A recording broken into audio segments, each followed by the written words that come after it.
Página 61. Parágrafo 20. El pensamiento está presente en todas partes. Tomemos el pensar con arreglo a su representación más próxima.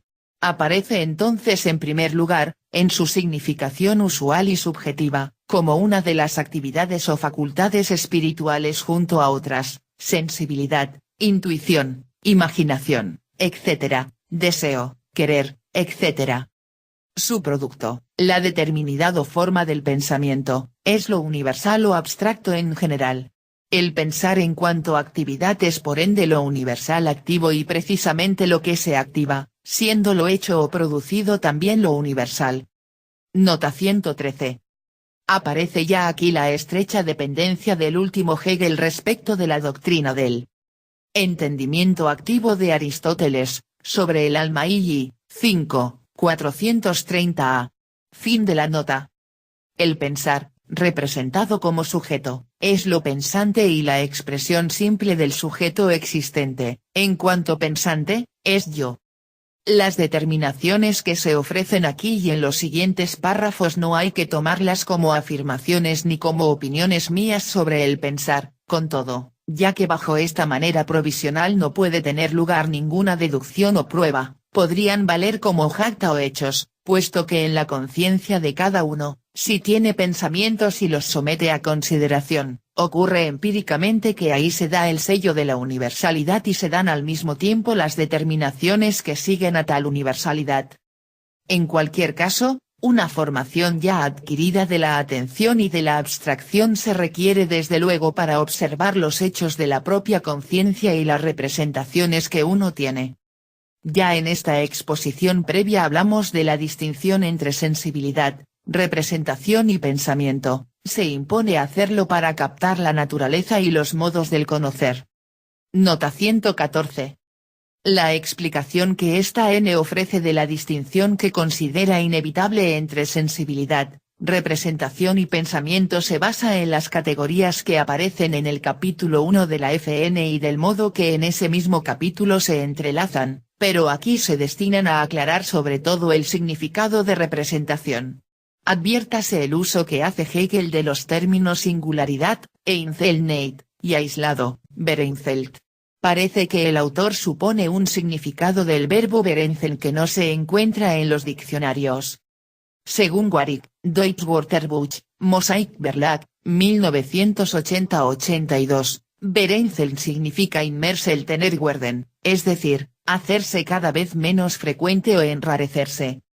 Pero el uso hegeliano aproxima más bien este verbo a desmenuzar, fragmentar o dispersar, cosa que enlaza bien con el significado del adjetivo Vereinzelt, separado, porque le atribuye el significado de singularizar valiéndose de la presencia de Einzeln, singular, en el infinitivo Vereinzeln.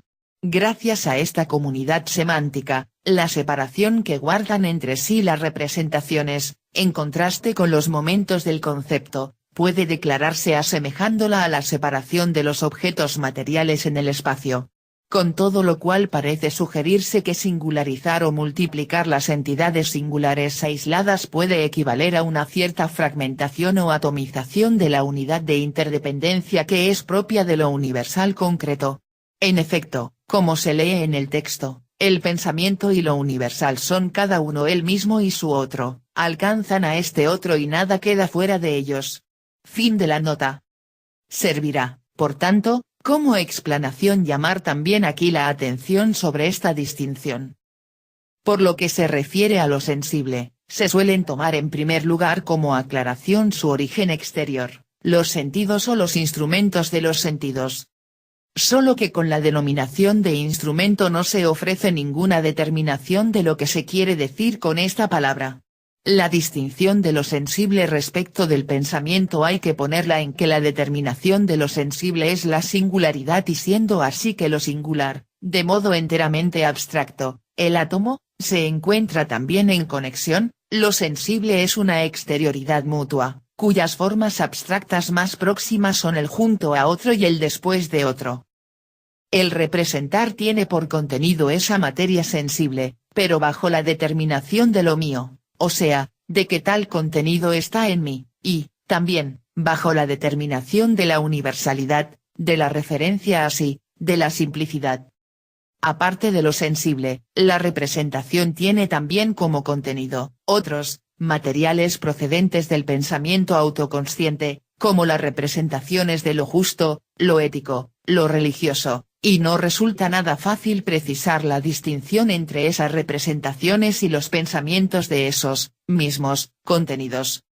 En este caso, tan pensamientos son el contenido como la forma de la universalidad ahí presente, a la cual ya le pertenece que cierto contenido esté en mí, que sea en general representación. La peculiaridad de la representación, sin embargo, hay que ponerla en general, también bajo este respecto, en que ese contenido está en ella a sí mismo aislado. Derecho, justo y otras determinaciones parecidas no se encuentran ciertamente bajo la exterioridad mutua propia del espacio. Según el tiempo aparecen desde luego una detrás de otra, pero su contenido no se ve afectado por el tiempo, es decir, que ese contenido no está representado dentro del tiempo como algo efímero y cambiante. Pero esas determinaciones, que son, en sí espirituales, se sitúan igualmente aisladas sobre el ancho suelo de la universalidad interior y abstracta propia de la representación en general. Aisladas de este modo, son, determinaciones, simples, derecho, obligación moral, Dios. Pero la representación o bien se detiene en que el derecho es derecho, Dios es Dios, o bien, mejor formada, atribuye otras determinaciones a las primeras, por ejemplo, que Dios es creador del mundo, omnisciente, todopoderoso, etc. En este caso se ponen en fila varias determinaciones simples y aisladas que permanecen una fuera de la otra sin atender al enlace entre ellas, el cual queda solamente indicado por la mención del sujeto, común a todas esas determinaciones.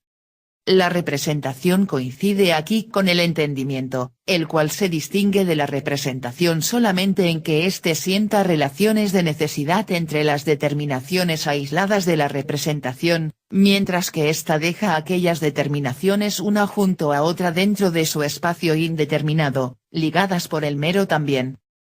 La distinción entre representación y pensamiento tiene mayor importancia para nuestro asunto, porque se puede decir sencillamente que la filosofía no hace otra cosa que transformar representaciones en pensamientos, pero además desde luego, transforma los meros pensamientos en concepto. Por lo demás, si para lo sensible se han propuesto las determinaciones de la singularidad y de la exterioridad mutua, todavía cabe añadir que también estas determinaciones son a su vez pensamientos y, que ellas mismas son, universales. En la lógica se mostrará que el pensamiento y lo universal son precisamente eso, que él es el mismo y su otro, que alcanza por encima de éste y nada se le escapa. Y siendo el lenguaje la obra del pensamiento, nada se puede decir con él que no sea universal. Lo que yo meramente opino es mío, me pertenece en cuanto, soy, este individuo particular. Ahora bien, si el lenguaje solo expresa lo universal, resulta que yo no puedo decir lo que meramente opino, y hago mío.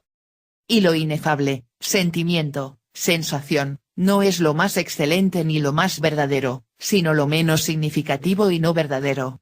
Si digo lo singular, este singular, aquí, ahora, todo eso son generalidades.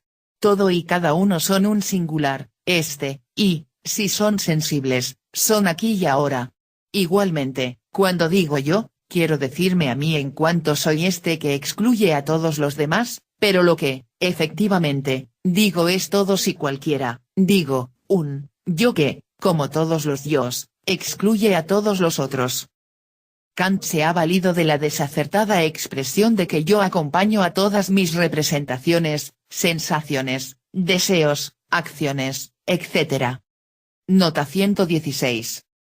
El yo pienso ha de poder acompañar todas mis representaciones. Kant crítica de la razón pura.